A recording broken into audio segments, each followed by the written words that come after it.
Hello parents, welcome to my channel autism a genius mind. Thank you so much जो लोग इतना appreciate कर रहे हैं, चैनल से जुड़ रहे हैं। आप सब लोगों का वेलकम है मेरे चैनल में। एक छोटी सी कोशिश है ऑटिज्म को लेकर के हम सब मिलके इस चीज़ पर जो है कुछ सॉल्यूशन ढूंढ पाए।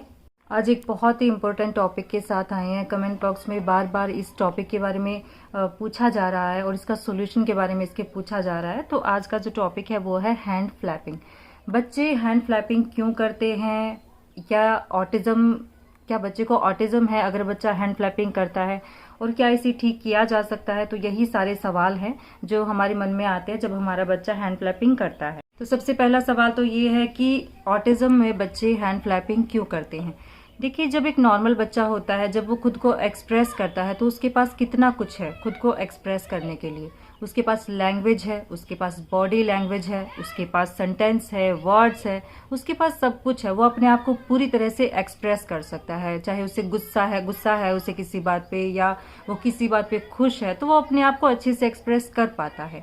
इसीलिए नॉर्मल बच्चे बहुत बैलेंस लगते हैं, क्योंकि उनके मन में जो भी चीज़ होती है वो बहुत अच्छे से उसे एक्सप्रेस कर सकते हैं। लेकिन जहाँ ऑटिज्म की बात आती है, एक ऑटिस्टिक बच्चे के पास क्या होता है खुद को एक्सप्रेस करने के लिए। ज़्यादातर बच्चों के पास लैंग्वेज नहीं है, ज़्यादातर बच्चों के पास वर्ड्स नहीं है, कोई सेंटेंस नहीं है, कोई जेस्चर नहीं है। फिर वो अपने आप को कैसे एक्सप्रेस करेंगे। तो जब भी इन बच्चों को गुस्सा आता है ना, तो वो ऐसे ऐसे करने लगते हैं।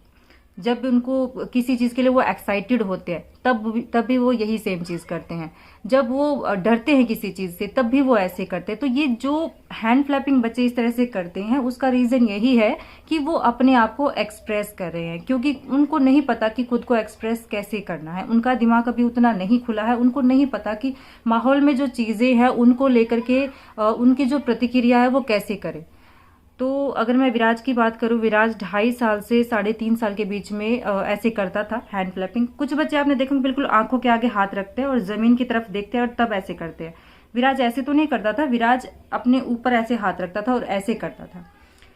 वो या तो उसकी कोई पसंद की खाने की चीज़ है, जैसे चॉकलेट है, जब आप उसका रैपर उतारे तो उसको देख के ऐसे करता था, या फिर उसकी पसंद का कोई खिलौना है उसको देखकर ऐसा करता था।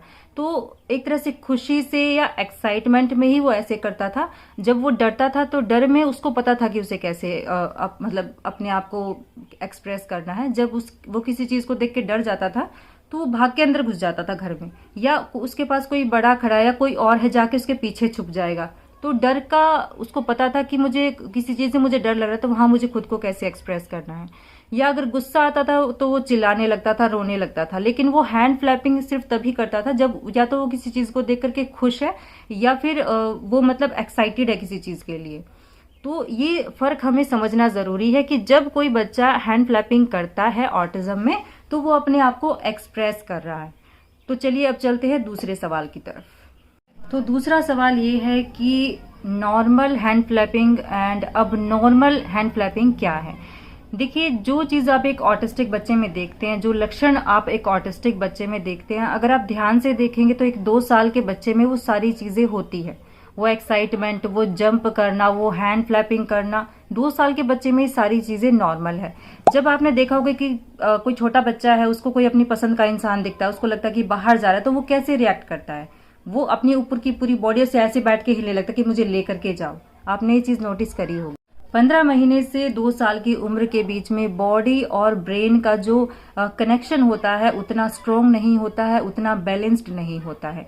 हमारी जो जो बॉडी है वो माइंड तक जो सिग्नल भेजती है या जो इन्फॉर्मेशन भेजती है, उसको हमारा ब्रेन किस तरह से डिकोड करता है, तो वो चीज उस समय तक नहीं। तो इस उम्र में हमारी बॉडी का हमारे ब्रेन पर कंट्रोल नहीं होता है। जैसे जैसे ये आता है उस हिसाब से बच्चे की जो मूवमेंट प्लानिंग है वो बनने लगती है। किसी चीज पर उसे कैसे रिएक्ट करना है वो चीज जो है उसमें बाद में आती है। तो 2 साल तक आते आते बच्चे की जो बॉडी है वो काफी हद तक बैलेंस्ड हो जाती है। उसकी बॉडी मूवमेंट जो है वो काफी हद तक बैलेंस हो जाता है। किसी चीज पर उसे किस तरह से रिएक्ट करना है, किस तरह से प्रतिक्रिया करनी है, ये बहुत अच्छे से आ जाती है। लेकिन एक अब नॉर्मल बच्चे में या एक ऑटिस्टिक बच्चे में कह लीजिए ये चीज़ नहीं आ पाती है। आपने देखा होगा ज़्यादातर ऑटिज़म के जो डायग्नोसिस होते हैं वो कब होते हैं, 2.5 से 3 या 3.5 साल की उम्र के बीच में होते हैं। उसका रीज़न यही है क्योंकि एक 2 या 2.5 साल का बच्चा और एक ऑटिस्टिक बच्चा हो, चाहे वो नॉर्मल बच्चा हो, वो लगभग एक जैसे लगते हैं, कोई ज़्यादा फर्क नहीं होता है। लेकिन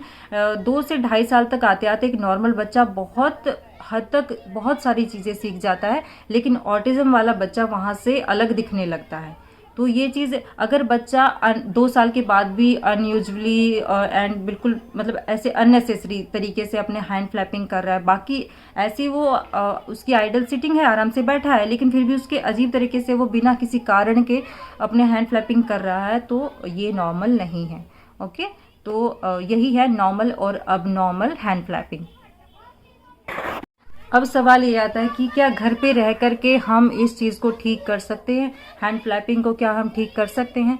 तो मैं कहूँगी बिल्कुल हम इसको ठीक कर सकते हैं, क्योंकि जो थेरेपी होती हैं उनमें इसके लिए बहुत से तरीके बताए गए हैं और घर पे रह करके हम हैंड फ्लैपिंग को काफ़ी हद तक जो है रिड्यूस कर सकते हैं या ठीक भी कर सकते हैं।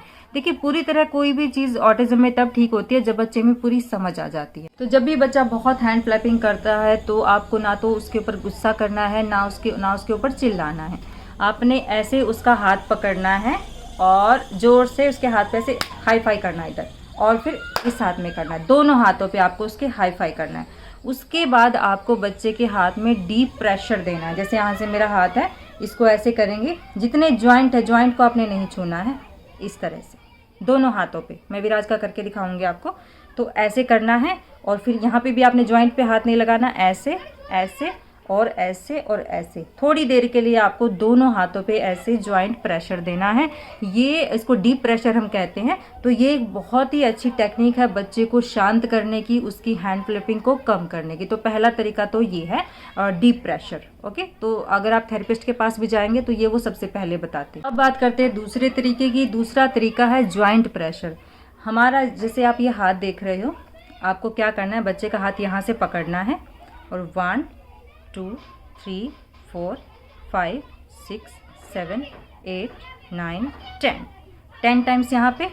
उसके बाद ये जो इधर से है 1 2 3 4 5 6 7 8 9 10, फिर 10 टाइम्स यहाँ पर, फिर 10 टाइम्स यहाँ पर। और आपने ध्यान रखना है कि नीचे से अंगूठे से आपको जो है सपोर्ट देना है, और यहाँ भी कहीं पर भी आपने जॉइंट पे हाथ नहीं रखना है।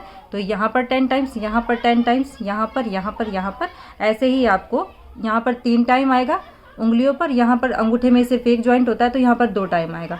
तो दोनों हाथों में आपने इतने इतने हाथों में ये जॉइंट प्रेशर देना है। इससे बच्चे के हाथों की जो मसल्स होती है वो मजबूत भी होती है, और बच्चे में ये जो उसको सेंसरी का जो प्रॉब्लम है ये भी ठीक होता है, और हैंड फ्लैपिंग जो है बच्चे की कम आती है। ये चीज़ें मैं उन बच्चों के लिए बता रही जो बिल्कुल अभी बहुत छोटे हैं, जो किसी की नहीं सुनते हैं ना, जिनको अभी कुछ पता है, तो उनके लिए ये 2 टेक्निक बेस्ट है। ओके, तो मैं आपको आगे तीसरी चीज़ है व्हील बैरो एक्टिविटी। वो मैंने एक पहली वीडियो में भी बताई थी कि बच्चे के हाथ आपने ऐसे ज़मीन पे रखवाने हैं और बच्चे के पैर पकड़ने हैं और बच्चे को बोलना हाथों से चलो। तो वो बहुत अच्छी चीज़ है, क्योंकि बच्चे को उसमें एक सेंसरी इनपुट मिलता है जब उसके हाथ ज़मीन को छूते हैं। तो तीसरी जो एक्टिविटी है वो है व्हील बैरो एक्टिविटी। जो नेक्स्ट है वो है वॉल प्रेसिंग एक्टिविटी। आपको बच्चे को वॉल के पास खड़ा करना है, इस तरह से दोनों हाथ वॉल की तरफ करने हैं, और आपको बच्चे के हाथ के ऊपर हाथ रखने हैं और उसको थोड़ा सा प्रेस करना है। 10 टाइम्स आपने बच्चे के हाथ को ऐसे दीवार पे रखवा करके ऐसे प्रेस करना है। उससे बच्चे को वही सेंसरी इनपुट मिलता है और उसका एक थोड़ा सा डर है जो वो निकलता है उसके जो उसके आसपास का माहौल है उसके लिए। तो आपने वॉल प्रेसिंग करानी है। एक ये भी बहुत अच्छी एक्टिविटी है। जो नेक्स्ट है वो है वेट लिफ्टिंग। जो बच्चे थोड़े से बड़े हो रखे हैं, आपको क्या करना है, ज़मीन पे एक 8 बनाना है, आपने बड़ा सा 8 बनाना है, और उसके दोनों हाथों में आपने थोड़ा सा मतलब ज़्यादा वेट नहीं देना है, लेकिन दोनों हाथों में बराबर वेट देना है। जैसे 2 बाल्टी दे दीजिए उसमें, और उसमें थोड़ा सा कुछ डाल दीजिए बाल्टी में, और उस 8 के ऊपर आपको बच्चे को चलने के लिए बोलना है कि बाल्टी लेके तुम्हें उस 8 के ऊपर चलना। ये एक बहुत अच्छी एक्टिविटी है बैलेंसिंग के लिए, इंस्ट्रक्शन फॉलो करने के लिए, और डेफिनेटली उसके हाथों को जो डीप प्रेशर मिलेगा उससे, तो उसमें हैंड फ्लैपिंग ऑटोमेटिकली कम हो जाएगी। जो नेक्स्ट है वो ये है कि आपको बच्चे के ऐसे हाथ पकड़ने हैं और बच्चे के हाथों को ऐसे पीछे से आगे की तरफ इस तरह से घुमाना है, पूरी बाजू घुमानी है, पूरा हाथ घुमाना है इस तरह से। ओके, तो नेक्स्ट ये है। एक इसके साथ आप ये भी कर सकते हो कि बच्चे के जो यहाँ से हाथ है उनको ऐसे करके घुमाना है। ये वाली एक्टिविटी 1 मिनट करनी है आपने, तो एक बच्चे को ये भी करानी है। जो नेक्स्ट है, मेरे पास ये कुशन है, तो आपको बच्चे के हाथों में ये पकड़ाना है और अपने ऊपर से आपको अपने हाथ लगाने हैं और इसको ऐसे डीप प्रेशर देना है इसमें, इस तरह से 10 टाइम्स। ओके, तो ये भी एक बहुत अच्छी एक्टिविटी है बच्चे के हाथ को सेंसरी इनपुट देने के लिए। एक इस तरह की बॉल आती है, विराज ने सारी चबा रखी है वैसे तो इस तरह की आती है, ये फॉर्म वाली होती है बॉल, इसमें इसको भी ऐसे ही कराना है इस तरह से बच्चे के हाथ से। आपको सारी एक्टिविटी उसको शुरुआत में साथ में ही करानी पड़ेंगी। तो इस तरह से इसको जो है डीप प्रेशर करना है हमें, एक तरह से उसको उसका क्या होता है ना कि डीप प्रेशर देना है उसके हाथों पे। ओके, तो यही सारी एक्टिविटी होती हैं और थेरेपिस्ट भी यही सारी एक्टिविटी कराते हैं। एंड लास्ट जो सबसे ज़्यादा ज़रूरी है वो है कि आप देखिए जब बच्चा हैंड फ्लैपिंग कर रहा है उस जिस टाइम पर, कि क्या कोई ऐसी चीज़ है उसके आसपास जिसके लिए वो कुछ कहना चाह रहा है। आप बच्चे को वर्ड्स दीजिए। मान लो अगर बच्चे को कोई चीज़ चाहिए तो उस चीज़ का, जैसे मान लो ये टैडी है, अगर उसको ये टैडी चाहिए, उसको इसको देख करके वो खुश हो रहा है, या ये चाहिए उसका ऐसे कर रहा है, तो बोलो टैडी, टैडी दो, टैडी चाहिए। तो उस समय पर उसको आप वो वर्ड दो। अगर किसी चीज़ से डर रहा है तो उसका किसी तरह से वो डर निकालो। कोशिश करो वहाँ पर कि वो खुद को एक्सप्रेस कर पाए, क्योंकि अगर उसने एक बार एक्सप्रेस कर लिया तो वो अगली बार उस चीज़ में ऐसे करने की बजाय कहने की कोशिश करेगा, क्योंकि उसको सॉल्यूशन मिल गया था। तो इस तरह से आप हैंड फ्लैपिंग की जो प्रॉब्लम है, मैंने कोशिश की है आपको जो चीज़ें बताने की। और देखिए पूरी तरह से तो कोई भी चीज़ ऑटिज़म में तभी जाती है जब बच्चे को पूरी समझ आती है। जैसे जैसे बच्चा खुद को एक्सप्रेस करना सीख जाएगा वैसे वैसे ही सारी चीज़ें अपने आप ही चली जाती है बच्चे में से। तो बस आप घर पे रह करके कोशिश करिए, बच्चे का देखिए आपका कि हैंड फ्लैपिंग करना चला जाएगा। Thank you.